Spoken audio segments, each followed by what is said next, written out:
من يحبني ومن يراني مولانا من يحبني ومن يراني مولانا في جنة الخلد بلا بهتان مولانا لا إله إلا الله محمد مولانا جعلني خليفة تيجاني مولانا جعلني خليفة تيجاني مولانا خليفة من أحمد الأدنان مولانا لا إله إلا الله محمد مولانا ومن يحبني ومن يراني مولانا فإن الله ربنا ألا لا إله إلا الله حسبنا لا إله إلا الله ربنا ألا لا إله إلا الله حسبنا سلام من الله ثم الرجال ورث دعوة الأنبياء وأجدادنا القدماء صالحين فسلي فصحبه ربنا زاسنا فزانوريك دفو مسيارو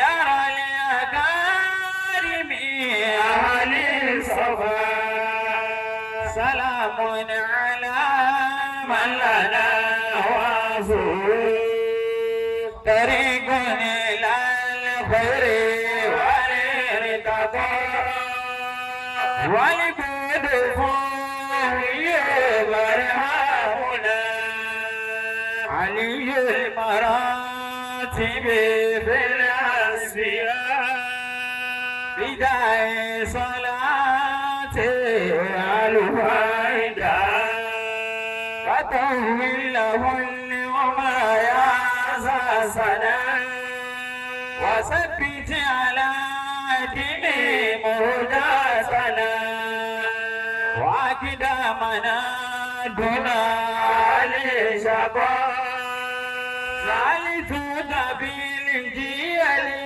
ربنا لهذا الخليفة بسرها يقيم ويتدرب الزمان أفخر الأئمة والأولياء بدائما مديما سنا وبالنصر الجبر ذي الولا أسد ربنا رحمة واسعة يا كتابي قدف على الوفاء مجدني في بلدتي أدعو وشيخ الكمال لدى الأذكياء قد يسبق الله أبو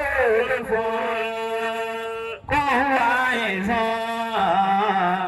وعزا وقوة عزا مرشد الأذكياء ياك النبي الهدى مجيد أتبع معبود أبا زمان على صلاة سلاما سلاما صلاة سلاما على المجتبى نارا وليلا وليلا نارا وليلا بغير كدال لا إله إلا الله ربنا ألا لا إله إلا الله حسبنا يا شيخ إبراهيم دعسل الورى كسني بغيظك المنى في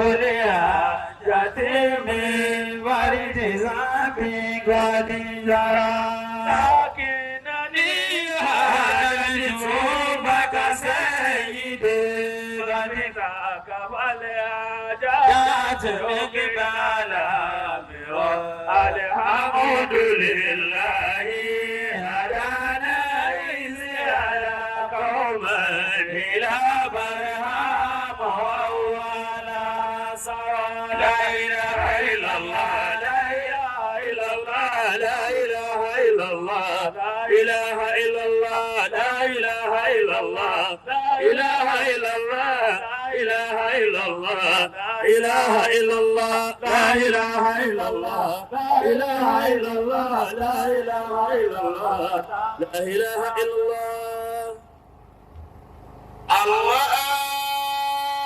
الله أكبر كل الخلق قد جرى الله أكبر كل الخلق قد دار وكان أهل الهدى والكل قد دار dákun torí Ọlọ́run gbogbo omi tí wọn náà bá wà. الله أكبر bọ́ ọ bá gbà ilé bíbẹ̀rẹ̀ òṣèyìn Ọlọ́run. جل الله يفعل ما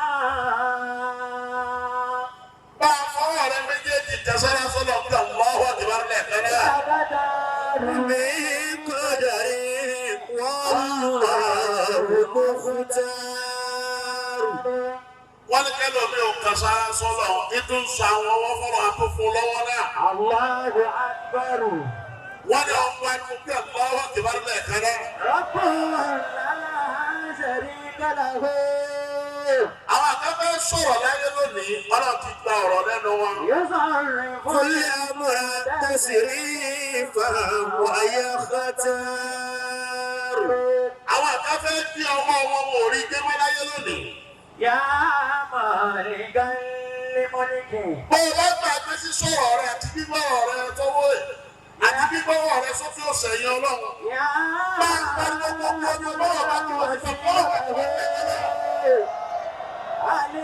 الملك ملكك والأغيار أغيار ìké Ọlọ́run Ọlọ́run àti oore àjẹjẹ tẹ́ kí ó máa bá aṣíwájú ayé àti tọ̀run Ànábì wa Muhammad. sallallahu alayhi wa sallam. bí ó bá jásí lọ́dọ̀ bàbá wa àgbà Maulana Sheikh Muhammadu Kamiluddin Suleiman bàbá wa Mánẹ́gbẹ́ tó bá jásí lọ́dọ̀ wọn la wà ní àwọn sábà yóò bá nàbí jù báyìí lọ. sallallahu alayhi wa sallam. bẹ́ẹ̀ bá ń bẹ̀lẹ́gbẹ̀rẹ̀ tí kankan ní lọ́wọ́ àti yorùbá nàbí ìwọ parí yorùbá nàbí tiẹ̀ pọ̀ mọ́ tiẹ̀ dóhùn rẹ wá lókè dáadáa. sallallahu alayhi wa sallam.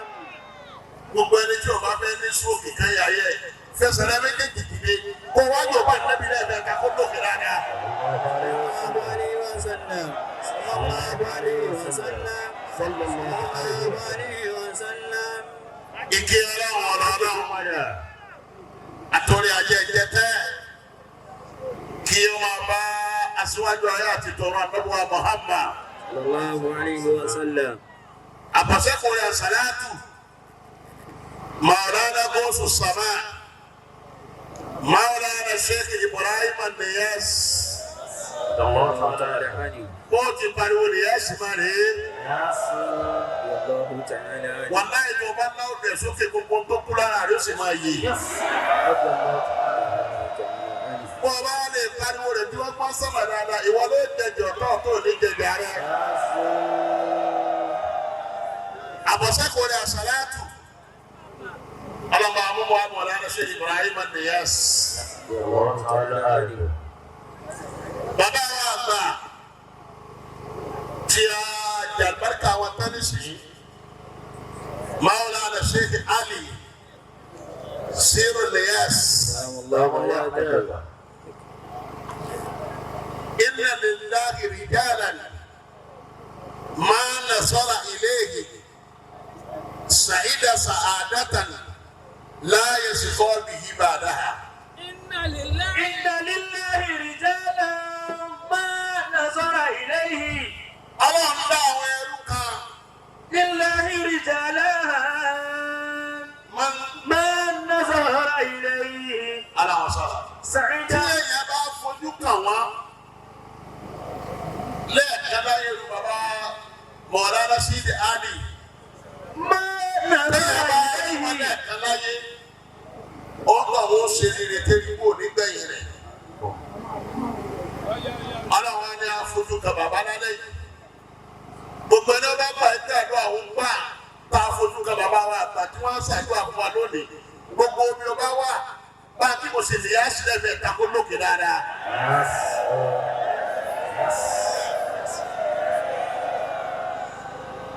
mo wá kí bàbá wa àṣeyọrí gbogbo àwọn ẹni ọlọ́run.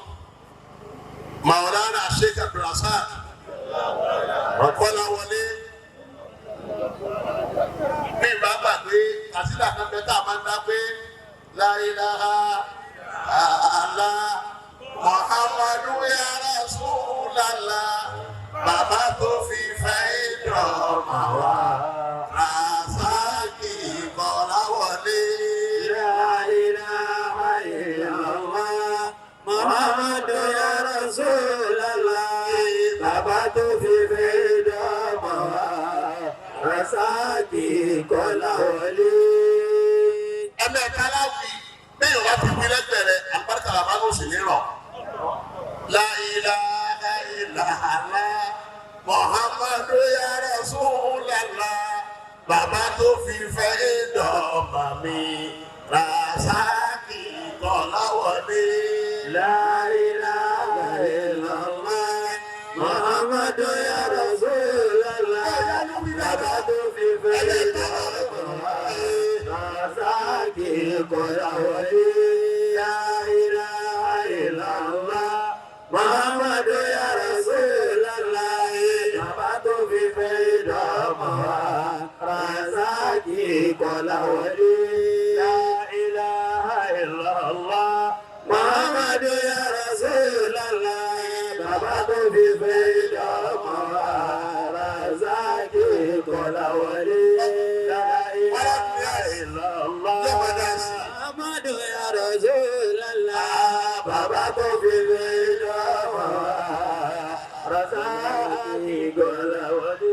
Bismillah kúrò wọ́n lọ́wọ́ lápapọ̀.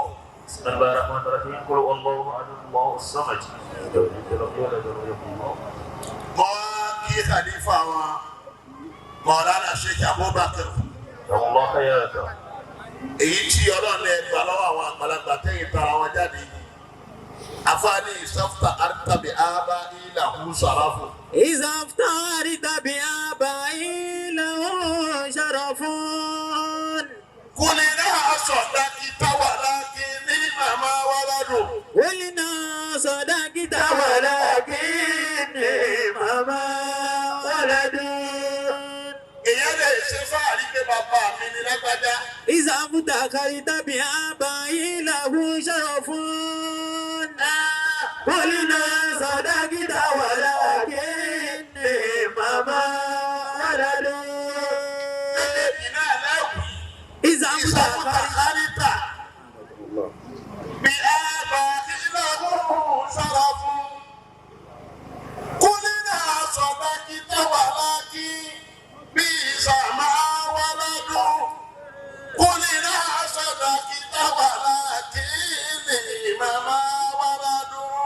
إذا افتخرت بآبائي له شرف قلنا صدقت ولكن ماما ولد قلنا صدقت ولكن بئس ما ولد Àwọn náà ṣe fáàrí pé bàbá mi bù háyà.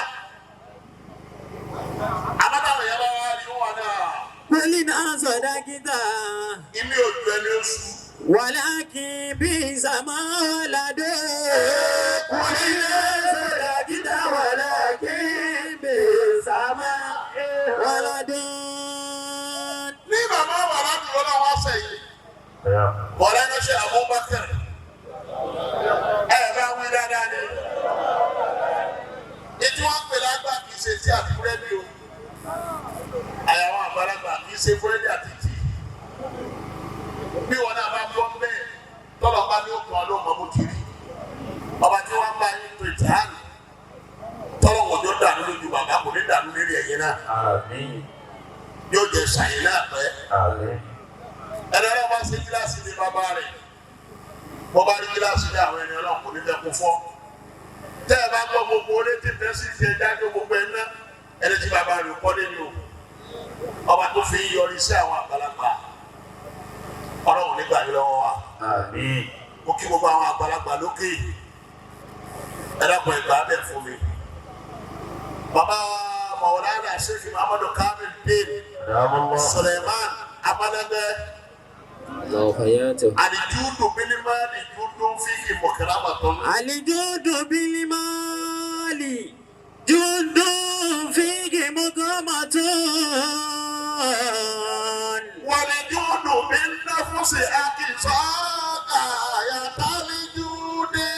Walijudu bin nafsi akisaka yatalijudi. Alijudu bilimali. Judun fihi mukramatun. Ọ̀rẹ́ ni kátàlí lórí owó ọ̀rẹ́ ni. Bàbá inú mi dùn pé Ọlọ́run fún mi láǹfààní àti wá. Tọ́lọ́dún kẹta tẹ̀ pè mí. Ìdíwọ́ ńláńlá ni òde wá. Kì í ṣe tàfojúdi. Kì í ti ṣe pé alópè mi kọ́. Irú ẹ̀ náà ló wá ń ṣẹlẹ̀ àtijọ́ ẹ̀rí mo ti wá lọ́rin. Gbogbo tí o wá ní fẹ́ ká dé lónìí lọ́wọ́ ṣẹlẹ̀. After àkùrá kò lọ́rin pẹ̀lú àwọn ọmọ. A sì ti wákàtí mẹ́rin ní Adọ́mùrì ọlọ́pàá làwọn bẹ́ẹ̀. Mo ṣe wọlé báyìí mo pa fóònù mo sùn ní after àkùrá ẹ̀fọ́ mo jì. Alijudu bilimali judun fihi mukramatun. Walijudu bin nafsi akisaka yatalijudi. Walijudu bin nafsi akisaka yatalijudi. Afani taba kuluba kaumi wa malaha illa dhunubu wa tatitaji anfusu nufusa wa malaha illa nazimu ma kana illa limudimarati adimara shahidu rakiba Tabakulu batoni wa malaida zunubu wa tazahir anfusa wa malaida nazibu ma daga illa limudimarati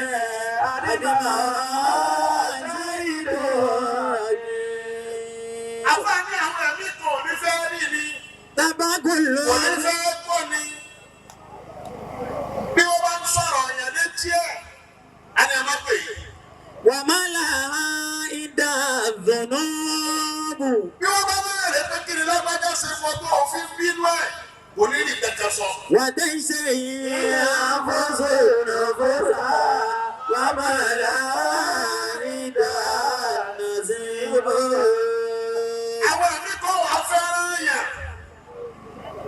Irú ẹni bàbá Muhammadu Kamilu Bin Suleiman bàbá Amalẹ́gbẹ́. Wọ́n bá síta ẹ̀dí. Anfusa wa malaida nazibu. Kí ni mo ní tí mo lè ṣe fún yín? Ẹ wá fẹ́ràn Ọlọ́run lára mi, ẹ pè mí lákọ̀ọ́kọ́. Ẹ tó wá fún mi pè ká dúpẹ́ sẹ́ni tó rí ni tó mọ́tò yẹn nìkan ní owó bí a wà. Má dáadáa kí n la. Ìwọ̀n ni màrá ti àdìmọ́. مرا شهد أكيب Àwọn mi wá bẹ̀rẹ̀ tí ń fẹ́ mi. Kẹ́mi náà máa di kùtùlù. Àwọn arísí láti wà látàkùn méjì. Ọ̀sán láti lọrin. Àwọn àwọn ìkó láfta tẹ̀. Láti wá dé ní báyìí. Ẹ̀tún wá dìde. Ẹ̀tún ṣe tẹ́ ẹ ṣe. Mọ́sálásí Ọlọ́run tá à ń ṣe lọ́wọ́ díẹ̀díẹ̀. Torí ó lé kí àwọn náà fẹ́ fi kọ́ sí àwọn àgbàlagbà ní pé mo rí pé gbogbo àwọn ẹni Ọlọ́run lé ní mọ́tò àbábọ̀ bàbá gbósùn sàmánì bọ̀dá ló ṣe Ibrahim Niyas. Yes. Ilé mélòó bàbá kọ́ láyé.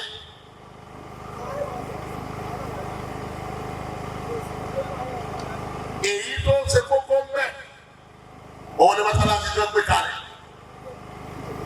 Bàbá àwọn bàbá ńlá tiwa náà wọ̀lá ló ṣe Ahmadu Rifai Dassalati. Kọ́dà ilé ẹyọ kan tí wọ́n tún lè fi pè wọ́n tí wọ́n ní ní Ghana ní Kumasi lọ́wọ́. Ìgbọ̀nrọ̀ mọ́sálásí èkúté mẹ́ta pé tó fẹ́ di wàhálà kí wòró ó san. Bàbá Sàláàtì ló sọ fún wàkílò rẹ̀ kàdírí àpékòrò ní tari ilé náà. Iye tó bá ní kó tà lọ́wọ́. Kọ́dà wọ́n tún fọ̀rọ̀ tó lè mú jọ́nà. Wọ́n ní bára iṣẹ́ àgbà bàbá wàkílù ni wọ́n sọ fún wàkílù jẹ́ ẹ̀ka nínú ara wọn.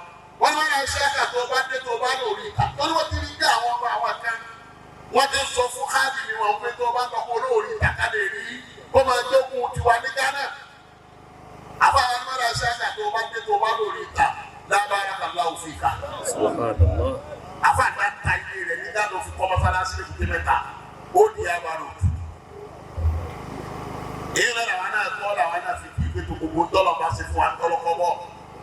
Ọba tó wá ṣe fi wọn àwọn náà tó ṣe wọlé adé kó sùn sàmáàlì. Kọ́lọ́ mọ́ta wọlé ayé kó máa kọ́ náà àwọn náà lọ́wọ́. Mo kí gbogbo jàmáà lọ́kùnrin lóbìnrin àwọn afáwa àgbàlejò kó dákun ìgbà fún mi bẹ́ẹ̀. Àti gbogbo jàmáà lọ́kùnrin lóbìnrin. Salamu alaykum wa rahmatullahi wa barakatuh. Mọ́ kí afáwa Ahmadu Niyas. Sheikh Muhammad Taofeeq.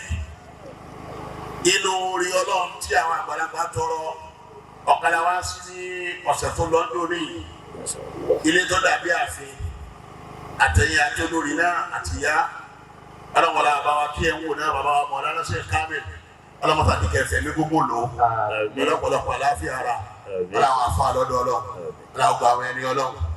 Mo kí afáwa amáhùnlá fáàbà táǹkọ́ ọlọ́run. Mo kí gbogbo jàmá lọ́kùnrin lóbìnrin àti àwọn àlùfáà wa níjòkó ọlọ́mọsàjẹ́ kí á rí wọn pẹ́ ọlọ́gbọ́n àwọn ẹni ọlọ́run ọlọ́mọsàjẹ́ á rí yín pẹ́ o. Jàmá lọ́kùnrin lóbìnrin salamu alaykum wa rahmatullahi wa barakatuh. Wa alaykum salam wa rahmatullahi wa barakatuh. Mo fẹ́ sọ̀rọ̀ méjì péré. Oṣù ní kú. ومن يرغب عن ملة إبراهيم من الشيطان الرجيم بسم الله الرحمن الرحيم ومن يرغب عن ملة إبراهيم ẹnìkan ò ní kú rí wípé owó òfé gbọ́dọ̀ mọ̀ lánàṣẹ́ Ibrahim Niyas. إلا ما سفي نفسه. Ẹ jẹ́ ká gbọ́ òyìn mọ̀ ìgbọ́dọ̀ Niyas la wà báyìí o. Bẹ́ẹ̀ bá sùn lọ́dún yìí ó sùn títí ọdún tí ń bọ̀ ní mọ́sùn o. Ó pariwo Niyas náà kó lókè dáadáa ni. إلا ما سفي نفسه. Ẹnìkan ò ní bínú mọ̀ lánàṣẹ́ Ibrahim Niyas. Àyàfẹ́ ni ó bá kọ̀ fúnra rẹ̀. ولقد اصطفيناه في الدنيا. Fúnra Ọlọ́run ló ṣàbọ̀dá lọ́sẹ̀ Ibrahim Niyas ló ṣàwọn lẹ́sà láyé. وإنه في الآخرة لمن الصالحين. Bàbá tó wá di dáàbì kìámà. Ṣé Ibrahim ò kéré níwájú Ọlọ́run? wòlíì tí rán wòlíì ẹgbẹ́ rẹ̀ níṣẹ́. الشيخ إبراهيم ياسين àfọ́gbà táwọn ní Sheikh Ibrahim Niyas. شيخ لا ينكر شيوخه gbogbo ní ló pera rẹ̀ ní sẹ́wù. ẹ̀rọ kan tẹ̀lé ní ẹsẹ̀ ní àròyé torí ọlọ́run ẹ̀dá gbogbo ẹni ọba kẹ́kẹ́ ní ọmọ àwọn tọrọ láyé má di sọ́ọ̀kù ní dèmà sí wáàsí tó kẹ́kẹ́ ní ọmọ àrò tọrọ láyé ìṣẹ́jú ẹ̀ẹ́dógún náà ni. شيء لا ينكر شيوخه Mọ̀rọ́lá Sheikh Ibrahim Niyas. bí ìbá ń dẹ́kọ̀ wọn bó bá ti ṣe Niyas ọ̀rọ̀ rẹ̀ ò sì ní dàrú. tẹ́lẹ̀ yìí máa ń pera rẹ̀ ní sẹ́wù. tẹ́lẹ̀ yìí pera rẹ̀ ní sẹ́wù. kò sí ẹnu sẹ́wù tó pa tó lè takò jẹ́ sẹ́wù Sheikh Ibrahim. وولي لا ينكر أولياء ولايته wọ́n wà ní yóòrùn. لا Sheikh Ibrahim Niyas. لا ينكر أولياء ولايته gbogbo ẹni tí ń pera rẹ̀ ní wòlíì láyé lẹ́ni kò bẹ̀rẹ̀ ní ayé kò sẹ́ni tó lè takò wòlíì Sheikh Ibrahim. شيخ الإسلام bá a bá ń dẹ́kọ̀ àfọ́gbà nínú ìsìlámù kò sírú Sheikh Ibrahim Niyas. ومصباح الظلام àtùpà tá a fi ń mọ́lẹ̀ tá a fi ń rìnà nínú òkùnkùn òun ni wọ́n dáná Sheikh Ibrahim Niyas. وسعادة الأنام ẹni ilé ayé àti tọ̀run òun ni wọ́n dáná tó sùn sàmánì Sheikh Ibrahim Niyas. عين الذات bàbá ní pàápàá ojú ọlọ́run wọ́n dáná Sheikh Ibrahim gẹ́gẹ́ ní pàápàá ojú ọlọ́run. فريد العصر àṣọ ni Sheikh Ibrahim jẹ́ nínú ìgbà irú Sheikh Ibrahim wà tí wọ́n tó bí nígbà wọ́n bí Sheikh Ibrahim tán àti irú Sheikh Ibrahim Niyas. ووحيد الدهر nínú ìgbà nínú ilé kò sírù wọn dáná Sheikh Ibrahim Niyas. حجة العلماء العارفين bọ́ọ̀ bá kọ́ra rẹ ní árífù tó rí ọlọ́mà nítorí pé árífù billah huwa ma taraka muradahu lillah. gbogbo ẹni tí ń jẹ́ àrífín láyé gbogbo wọn tó lẹ́yìn Sheikh Ibrahim Niyas. وبعدة الأولياء الواصلين ìdùnnú gbogbo àwọn wòlíì ọlọ́run tí wọ́n délé gbé òun ni wọ́n lọ́dún Sheikh Ibrahim Niyas. المفتي العام mufti gbogbo mufti ọ̀gá gbogbo mufti gbogbo àgbáyé òun ni wọ́n lọ́dún mufti sàmánì Sheikh Ibrahim Niyas. صاحب الفائدة التجانية báwo wọn dẹ́kọ̀ fẹ́ yín lọ kò sí ẹni tí ń jẹ́ sọ ìbò fẹ́ náà tó ju wọ́n lọ́dún Sheikh Ibrahim Niyas. ذات الأسرار الربانية gbogbo tí ń yà sílé ọlọ́run kọ̀ọ̀kan ọlọ́run jẹ́bẹ̀ ọlọ́run kàákọ̀ ọlọ́run gbogbo ẹ̀ ká ní sọ̀rọ̀ wọ́n lọ́dún Sheikh Ibrahim Niyas. المواهب العرفانية gbogbo téèyàn fi ní ìrìfà tó jẹ́ tọ̀dọ̀ ọlọ́run ó parí sọ́dọ̀ wọ́n lọ́dún Sheikh Ibrahim Niyas. الشيخ إبراهيم هو كتب الجوز wọ́n lọ́dún Sheikh Ibrahim òun gẹ́gẹ́ ní kútùbí òun gẹ́gẹ́ ní gáúsù.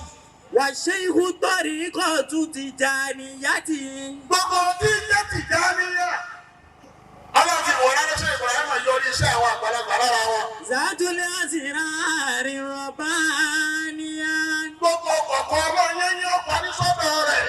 مكانته بين الأولياء كالكعبة المشرفة bẹ́ẹ̀ bá ń dẹ́kọ̀ wọ̀ lọ́dún Sheikh Ibrahim Niyas.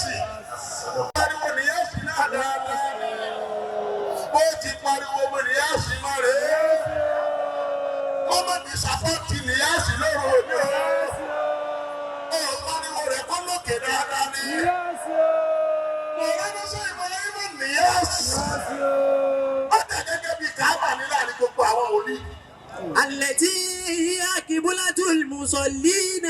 káàbà ní gbogbo ọdún tó kálukú dojú kọ bẹ́ẹ̀ bá lọ ṣe ṣe Ibrahim láàrin àwọn wòlíì ọ̀rọ̀ gbogbo àwọn wòlíì lọ́tún lọ́sì níwájú lókè nílẹ̀ gbogbo wọn dojú kọ ṣe Ibrahim nìyàsí. وهو الموهوب بالمقام العرفان في الولاية بلا ريب.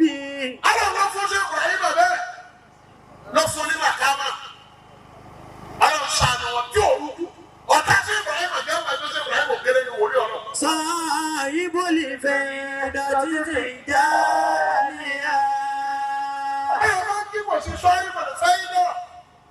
Kò sí ní táwọn àṣìṣe rẹ̀ wọ̀ lára ṣe Ibrahim lọ. فإن الشيخ إبراهيم بن عبد الله بن محمد. Mọ̀ lára ṣe Ibrahim nìyẹ́sì. Ọmọ mọ̀ lára ṣe àjọpá. هو صاحب الكرامات. فعل الكرامة قبل وجوده في بطن أمه. Mọ̀ lára ṣe Ibrahim nìyẹ́sì. Ẹlẹ́dẹ̀ àmọ́ abẹ́ kàrámà wò lójú ayé rẹ̀. Kí wọ́n gbọ́ fún ṣé Ibrahim ní ṣé Ibrahim ti ń tẹ́ kàrámà wò. Ṣé Ibrahim fi jú nígbà tí ìyá wọn bẹ nínú tí wọ́n bẹ nínú ìyá wọn. وفي الحمل يفعل الكرامة. Ìgbà wọn bẹ nínú oyún tí wọ́n lu oyún ṣé Ibrahim sínú ṣé Ibrahim tẹ́ kàrámà wò. ثم بعد ولادته. Ìgbà wọn bí mọ̀ lọ́dọ̀ ṣé Ibrahim nìyẹn. Àwọn èèyàn nẹ́tíwọ̀kì wọ́n fẹ́ lé o. Kàdìríyà ni mí, àmọ́ mo mọ ìṣe Ibrahim. Ẹni tára rẹ̀ ọba mú fún lónìí yìí, ìmọ̀lẹ̀ ọlọ́run ò sí lára rẹ̀. Sẹ́ni ẹ̀sìn náà ní ìpele tó dá gbogbo agbọ́n ní àrà rẹ̀. ثم بعد ولادته. Àbọ̀dọ̀ bọ̀ lọ́dọ̀ ṣe Kábílù kọ́ra wà ní. Àbàlọ́dọ̀ bàbá wa mọ́lẹ́gbẹ́. Mọ̀lánà ṣe Kábílù kùnú Ṣéèkì Sùlẹ̀mán. Lọ́wọ́ wọn lè pariwo ní yẹ́sì kọ́ lókè dáadáa. ثم بعد ولادته. Nígbà wọn tún bí ṣé Ibrahim tán, ṣé Ibrahim tún pitú láyé. وسأل الشيخ إبراهيم رضي الله عنه والده الحاج عبد الله النياس. Mọ̀lánà ṣe Ibrahim Niyasi. Wọ́n á ní Niyasi. Ṣé Ibrahim bí bàbá wọn níjọ́ kan ṣé Abdullahi? عن مرض البطن الذي أصابه أمه. Ó ní wọ bàbá mi, ìyá tó bí mi, inú a máa dààmú rẹ̀. Kí ló fà á tí ló fi ń dààmú ìyá rẹ̀? السيدة عائشة جنك رضي الله عنها. Ìyá wa àgbà sẹ́yìn dájú ní Aisha tó jáǹkà tó bí Mọ̀lánà ṣe Ibrahim Niyasi. Ìyá àlùbáríkà tó kọ wọ́n káàkiri gbogbo ayé. فقال له والده هناك الورقة التي يجعلها بالماء. Bàbá wọn sọ pé ìwọ ṣe Ibrahim inú tí màá dààmú ìyá rẹ̀ yẹn bínú náà bá mú yóò dàbí ìgbà tó ló wà lè lára rẹ̀ ni. Èmi bàbá rẹ̀ ni wọ́n wà lọ́lẹ̀ jẹ́ ewé amúnútutù. Ewé amúnútutù. Ìwà ló bó bá ti mú báyìí inú ló sì fi lẹ̀. وتشربها لعلاج مرض البطن. وذات يوم كنت في البستان أبحث عن هذه الورقة. Bàbá Mọ̀lánà ṣe Ibrahim, Mọ̀lánà ṣe Abdallah, wọ́n àwọn inú ìwà ń dà fún ìyá ṣe Ibrahim níjọ́ kan. Àwọn wa lọ gbogbo, àwọn wa lọ̀lẹ́ wá ewé amúnútutù táwọn máa gbó fún. Àwọn wá ewé náà. ولم أجدها. Nígbà táwọn nínú gbó, ibi táwọn ti máa rí ewé náà táwọn máa já, wọ́n lọ́dún Niyasi, wọ́n lọ́wọ́ wò yìí. وكنت أتوجه في البستان ساعة لم أجد تلك الورقة. Ọlọ́run wá wà bẹ́ẹ̀, Mọ̀lánà ṣe Abdullahi náà wà bẹ́ẹ̀. Wákàtí wọ́n lé wákàtí. Àwọn orí ewé amúnútutù táwọn kò fún ìyá fẹ́ Ibrahim. فإذا طلع علي رجل عجوز. wọ́n níbi náà tí wọ́n ń dà kó táwọn ń wéwé lókè táwọn ń lọ sàlẹ̀. làwọn bá rí ọkùnrin arúgbó kan. شديد بياض شعري. eré rẹ̀ fún eré rẹ̀ ti gbó ti funfun. وسألني بما أبوث. ìwọ ń fi àwọn pé ìwọ arákùnrin yìí ibi ìwọ̀n náà ló ṣàfẹ́lá ibi kí ló ń wá nínú mọ́tò dà kó báyìí. وقلت له هي الواقة كذا وكذا. ọlọ́run ń wá ewé báyìí lòun ń wá tóun fẹ́ po fúnyàwó òun tí ló ń gbà mú. فقال الرجل العجوز فوراتي الورقة. arákùnrin tí bàbá ṣe Ibrahim rí lọ́ba ní wọ́n máa dààmú ewé tó ń wá òun náà ni ló bá fi dé bàbá ṣe Ibrahim lọ́wọ́. وقال الشيخ إبراهيم النياس رضي الله عنه لوالديه. mọ̀lẹ́lá ṣe Ibrahim Niyasi wọ́n wá ń sọ fún bàbá wọn pé. ذلك الرجل هو أنا. ó ní wọ bàbá mi ìwọ bàbá mi mọ́lẹ́lá ṣe Abdullahi àgbàlagbà tó orí tó tọ́nu rẹ̀ funfun tó bá ṣe funfun tó bá ṣe wíńdò lọ́wọ́ wọ́n wá àná ebi Ibrahim Niyasi tẹ́lẹ̀. هكذا يفعل mọ̀lẹ́lá ṣe Ibrahim níbi ìdí dára nínú ìyá mi lò. yàtọ̀ sí ìyàlẹ̀ kọ́ níbi wọlé àkíwá àlè yìí ní yáàsù.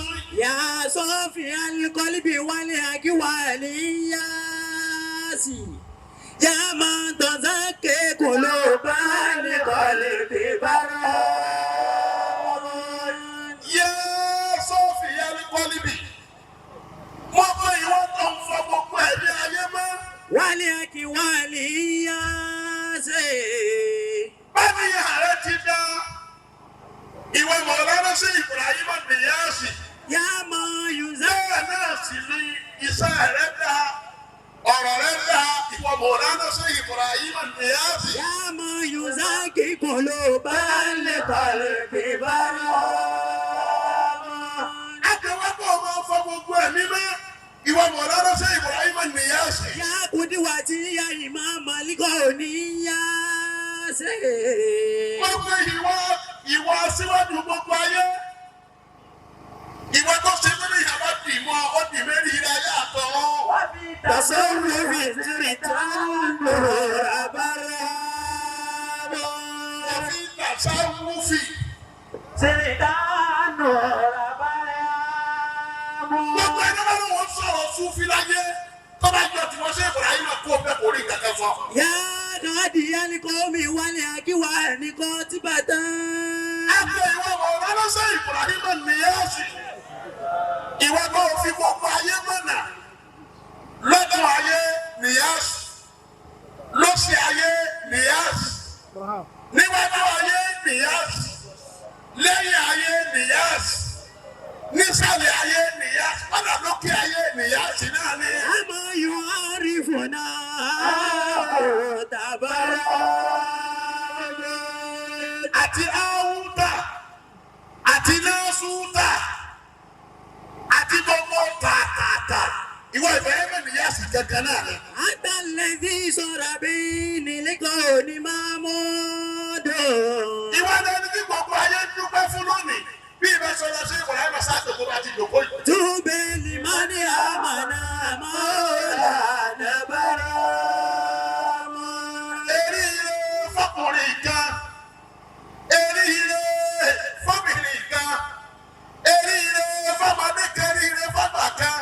Tó tún àkọsí Ibrahim tá a tún àkọsí Ibrahim létí rẹ̀. Tí wọ́n bá wọ Niyasi, ẹ pariwo Niyasi kí gbogbo ìyá yọ máa. أنت الإمام الذي نرجو شفاعته. Ìwọ ọ̀rọ̀ lọ́sẹ̀ Ibrahim Niyasi. Ìwọ lẹni tó ṣe kó wọ́n ti jáde kìámà. Nàìjíríà sáfà àtàwọ̀. Afọkànsí kó sì fẹ́ wa níwájú Ọlọ́run. يا ما تقبني كنت لمعبرا. Ajá tí àwọn ẹ̀rọ ọmọ gbẹ́rù mi. Tọ́pọ̀lọpọ̀ ṣé wọ́n di mùrídì. Tọ́pọ̀lọpọ̀ tó sọ di ádìní. ìwọ ṣé Ibrahim ló bọ́ síwájú ọlọ́run tó sì bẹ̀rẹ̀ wájú ọlọ́run. إياس نور الهدى والله قد ظهروا ìyá sì nu olóhùdà ó pariwo ní ìyá sì náà dáadáa. إياس نور الهدى mọ̀lọ́rọ́ sí Ibrahim ní ìyá sì ó pariwo rẹ̀ dáadáa. إياس نور الهدى ìwọ mọ̀lọ́rọ́ bó sùn sàmánì sí Ibrahim ní ìyá sì wọ́n ní ìmọ̀lẹ̀ gbogbo ayé. والله قد ظهروا ìbéèrè sí Ibrahim àpàdé abẹ́ẹ̀dá fọwọ́bò. tani ó fọwọ́bò bá lọ sí Ibrahim àpẹẹrẹ tí ó bá parẹ́. توبة wọ́n yà kẹ́tẹ́ farabalẹ̀ ẹni ó bá tó ti sí Ibrahim dáadáa tó o bá gbọ́wọ́ ní ìmọ̀lẹ̀ rẹ̀ ó sì sọ́kù. إياس نور الهدى àní nìyáàsì máa parí tó máa para bẹ̀ wọ́n. إياس نور الهدى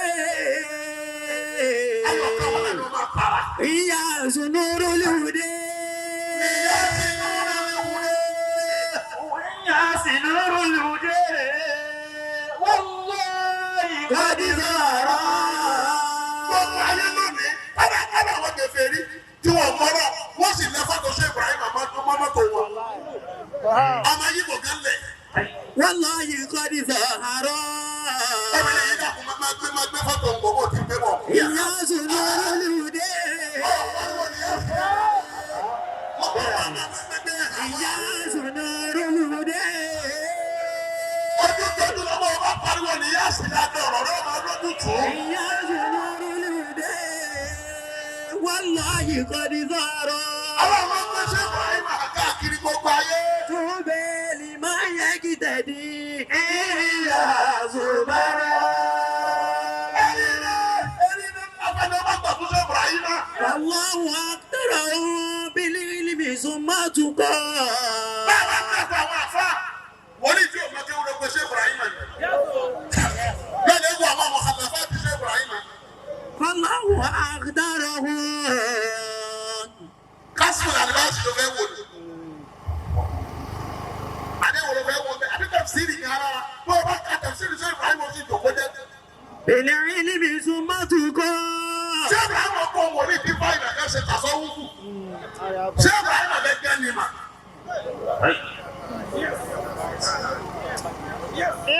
bó o bá wọnú wàrà tó kọ ṣe Ibrahim abẹ. بالعلم ثم تقى bó o wọnú mọ́tìkì ọ̀gá ni ṣe Ibrahim. بالعلم ثم تقى bó o wọnú náwó ṣe Ibrahim àdàkọjá. bó o والله wọnú sọ́rífù bó o wọnú kémìyàwó kò sí tó wọ̀ káàtẹ̀ wọ́n lè wọ tàṣàwùfù gàràrà ṣé Ibrahim ẹ̀kẹ́ gẹ́ ni súfì. بالعلم ثم تقى ìbẹ̀rù ọlọ́run ṣé Ibrahim tó wá ju mímọ́ àwọn lọ. فالله جمله في الخلق برا kábọ̀ wò yẹn ní alára báyìí ṣé Ibrahim tó wọ kẹsẹ̀ wà rẹ̀. برهام مرشدنا bàrẹ̀ àmà ní tọ́sọ́nà tàwa o. برهام قدوتنا bàrẹ̀ àmà làwọn fẹ́ jọ láyé. الله فضله في البيت برا wọ́n bá ṣe Ibrahim lọ́lá. èèyàn kan náà lọ ṣe bó o bá bínú rẹ̀ yóò sì lọ bàjẹ́ fún ọ. الله علمه علما وحكمته wọ́n sọ wọ́n sọ Ibrahim níjó ní ẹ̀rí kí wọ́n ṣe ní wákà wàtá ó ní ṣe ní káàdì níjà níbi olóyìn rẹ̀ dànù náà fóòmù ọ̀pọ̀ gbóná. nígbà máa kò ní kú kí ló ń sáré sí. nígbà tí wọ́n kò ní ṣe fàdáwò kí ló ṣe tẹ́lifíà sí. ọtí wa tó rò rẹ́nu rẹ̀ àṣọ òṣòkì. wọ́n tẹ̀sẹ̀ wá ń dá mi náà pé káàdì níjà níbi. ó ti dàrú mọ́ wọ́n tẹ̀sẹ̀ wá ń dá mi náà pé tìjà ní àlè. ó dàrú mọ́ lọ́wọ́ ni ó dọ́lọ̀ mọ́nu. ó dàrú mọ́ lọ́wọ́ ni. Nìyá sì ní pariwo lónìí kò dí ọwọ́ sọ́ọ̀ kò dí ọlọ́ sọ́ọ̀ bẹ̀rẹ̀ kájí pọ̀. Kò bí kú bí ti pariwo nìyá sì kò dí ọlọ́ àfàtàkù. Abẹ́nẹ́wọ́n máa pariwo nìyá sì lónìí. Òní ká wọ́n pàdé àrẹ kò ní dọ̀la.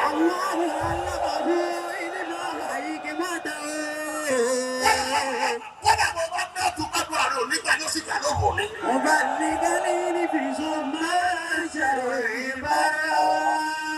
Ìjọba àwọn tí wọ́n gbéra wọn lábùsẹ̀rí àyẹyẹ ọgbẹ́ àkọ́kọ́ wọn ni wọ́n rárá sí Ibrahim nìyá. برهام قبلتنا Ìwọ Ibrahim ọ̀rọ̀ sí Ibrahim nìyẹ́sì. Ìwọ ni ibùdájú kọ wa nínú Súfí. سر محمد يا مولانا برا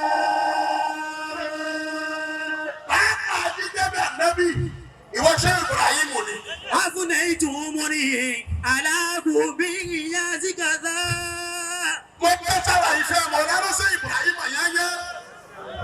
gbogbo ẹni tó bá wà lójú ọ̀nà Tìjàníyà tí ò bá nífẹ̀ẹ́ ṣé Ibrahim mọ̀ àdé. أفنيت عمري.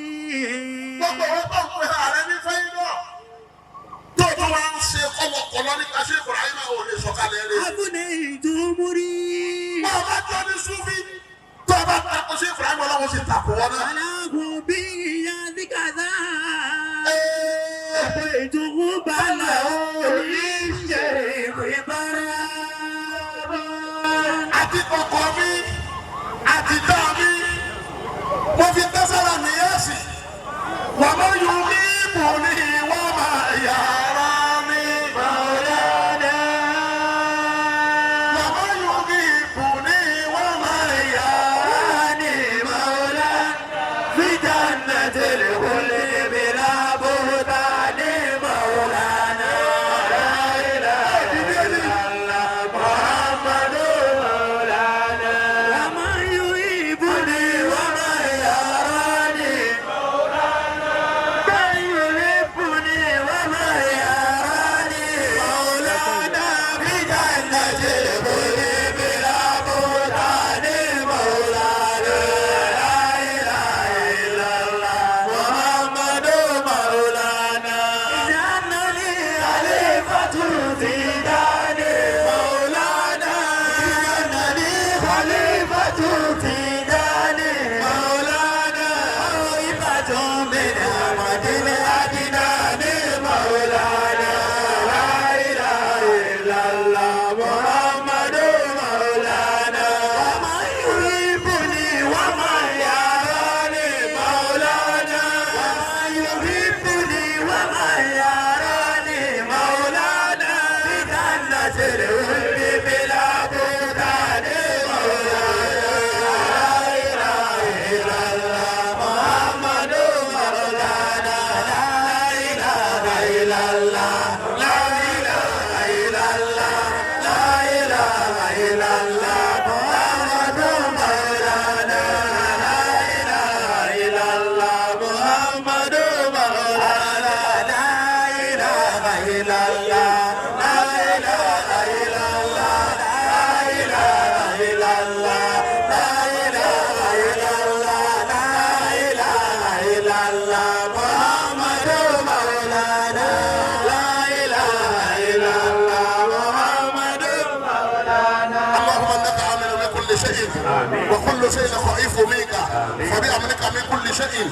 وخوف كل شيء منك اغفر لنا كل شيء حتى لا تسألنا عن شيء يا من بيدك ملكوت كل شيء انك على كل شيء قدير.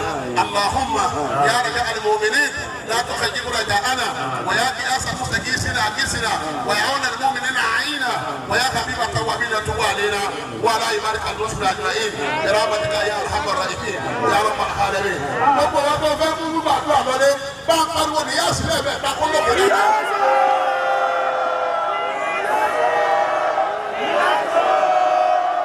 ẹni wọn wà lẹ́gbẹ̀ẹ́ rẹ̀ kọ́ lọ́wọ́ gbogbo oríire bọ́ọ̀ bá kiri yẹ̀ mọ́ lọ́wọ́ kì í bọ̀ nù.